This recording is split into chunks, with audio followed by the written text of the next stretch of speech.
नमस्कार दोस्तों।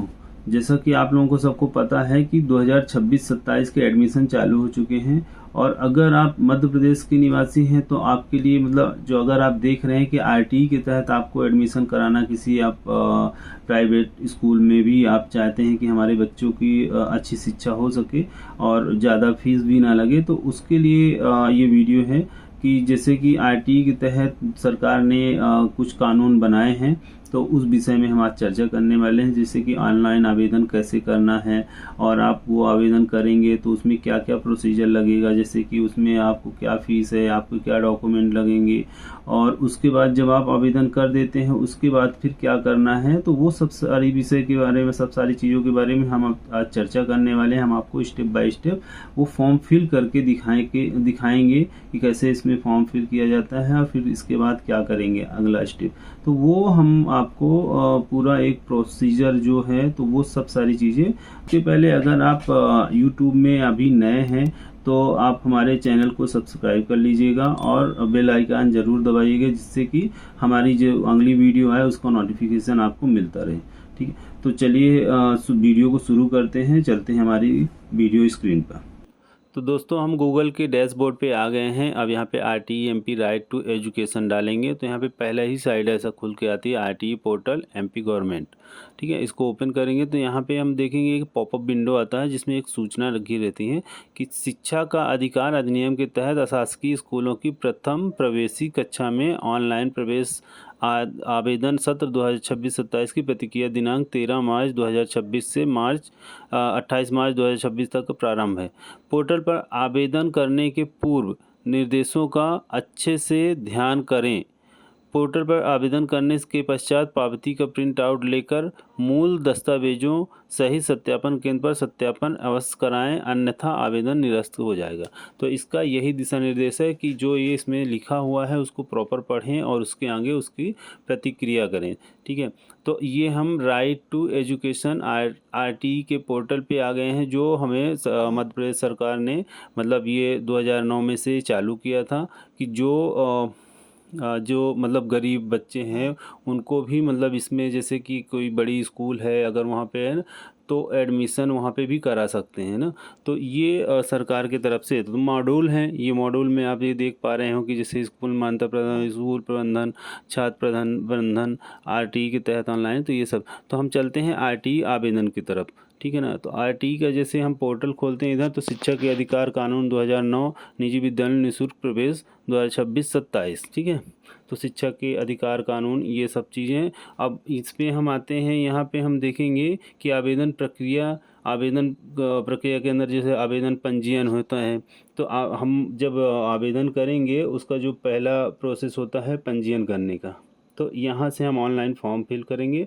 और यहाँ पे है जो स्कूल के अंदर, तो ग्राम वार्ड के स्कूल में उपलब्ध सीटें, यानी कि आपके जो नज़दीक में है, तो वो वहाँ पे आप चेक कर सकते हैं कि हमारे नज़दीक में कौन सी स्कूल हैं जहाँ पे हम इसमें आवेदन कर सकते हैं। तो जैसे राशन पात्रता पर्ची, बीपीएल प्रमाण पत्र, समग्र आईडी में अंकित निवास स्थानों के ग्राम वार्ड पड़ोस में विस्तारित पड़ोसी स्थापना स्कूल की सूची देखें। ठीक है, उसके बाद हम यहाँ पे अपना आते हैं जिसमें से निवास का चयन मतलब हम जिस ज़िले से हैं उसका चयन करते हैं। फिर हमारा आता है ग्राम पंचायत, मतलब जो हमारा जनपद पंचायत आता है वहाँ पे हम आते हैं, तो उसको फिल करते हैं। फिर इसके बाद वर्ष अपने आप ले लेता है 26-27। इसके बाद हम यहाँ पे अपना जो ग्राम होता है तो उसमें हम ग्राम में आते हैं। ठीक है, फिर इसके बाद आता है निवास, जहाँ पे हम निवास करते हैं। फिर इसके बाद आता है कि हम कौन से उसमें कराना चाहते हैं एडमिशन, तो वो उसके लिए, तो जैसे हम प्राइमरी नर्सरी के लिए अप्लाई करना चाहते हैं, कहने का मतलब, तो हम यहाँ पे प्राइमरी नर्सरी में जाके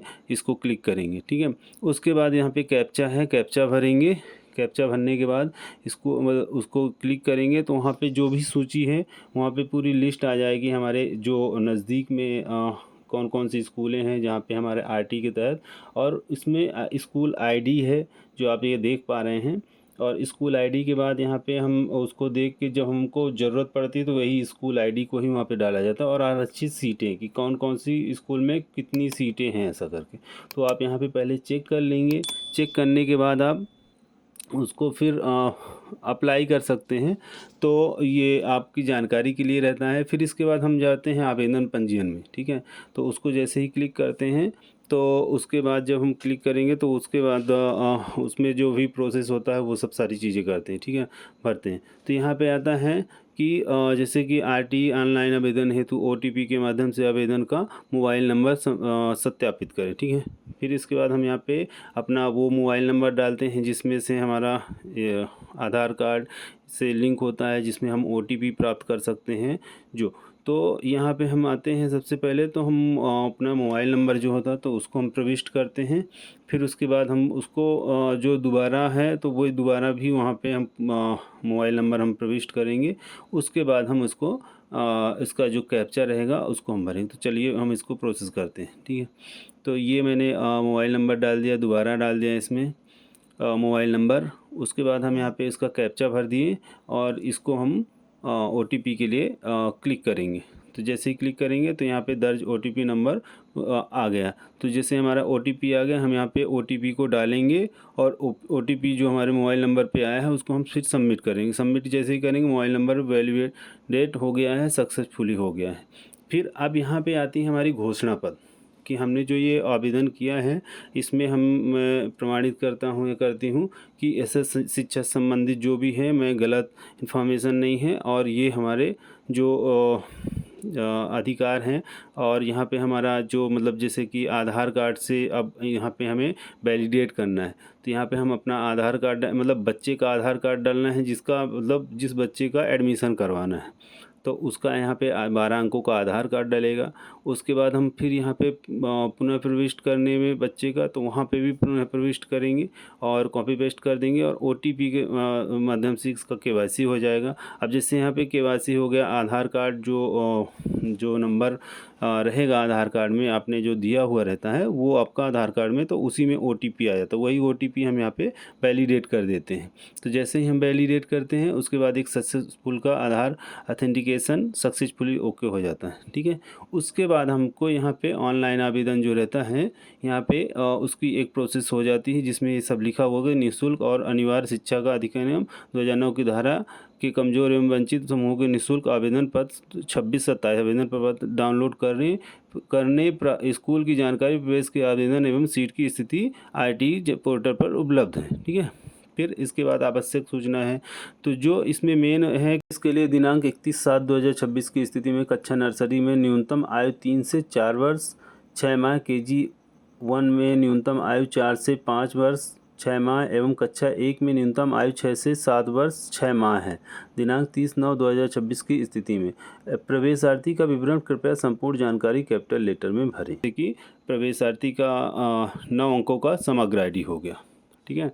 तो हम प्रवेशार्थी का समग्र आईडी यहाँ पे डालेंगे और उसके बाद हम यहाँ पे समग्र आईडी जैसे ही भर देंगे उसके बाद यहाँ पे आता है कि उसका जैसे हम यहाँ पे क्लिक कर डालेंगे उसके बाद अपने आप वो ले लेता है उसकी जो फैमिली आईडी होती है ना अपने आप ले लेता है यहाँ पे।